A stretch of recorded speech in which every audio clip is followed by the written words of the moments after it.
पर गंदगी फेंकी जाती है तो खाद बना लीजिए। तो भाव यही समझ में आया कि कोई गंदगी फेंक रहा है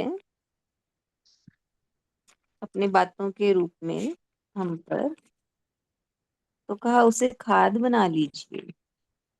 यानी उस गंदगी से या उसकी बातों से परेशान नहीं होना, बल्कि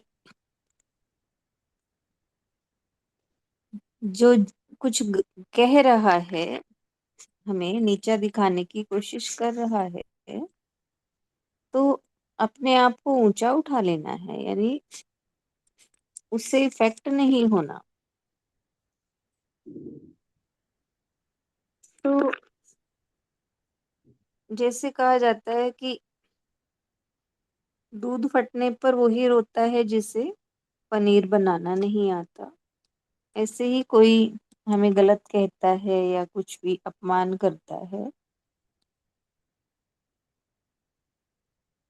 तो उसकी कही बातों से अपने को ऊपर उठाना है।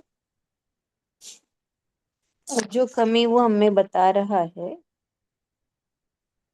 उसे बता रहा है कमी या नीचा दिखा रहा है, तो उससे ऊपर और अच्छा बनकर हमें हमें बनना है। इस तरह से भाव समझ में आया। खाद बना लीजिए यानी उसकी कही हुई बातों से अपने आप को गिराना नहीं, बल्कि उससे और अपने आप को ऊपर उठाना है। चाहे वो हमारे मन को अभी छूती है, वो बातें इफेक्ट करती है, तो अपने आप को और इस तरह का बनाना कि वो बातें हमें असर ना करे, या कोई हमें नीचा फील करा रहा है तुम ऐसे हो, तो हमें उससे ऊपर उठकर दिखाना है। और दूसरों को मतलब अपनी एबिलिटी को बढ़ाना है। दूसरों को दिखाने के लिए मत जियो। तो संत हमें यही बता रहे हैं कि दूसरों को दिखाने के लिए नहीं जीना, बल्कि हमारे पास जो कुछ भी है उसमें हम संतुष्ट रहना सीखें। तो यही कि दूसरों को दिखाने में तो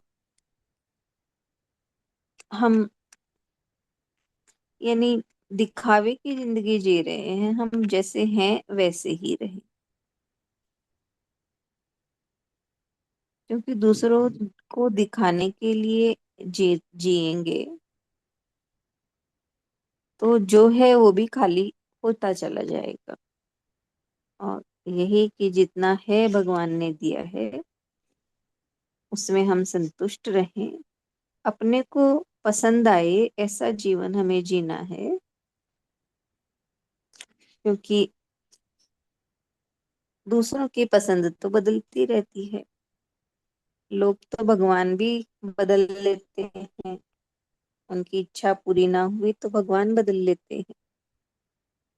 इसलिए दूसरों को दिखाने के लिए नहीं जीना कि वो वैसा कर रहा है हम भी करें, बल्कि हमें क्या पसंद है वैसा हम जीवन जिए। हरि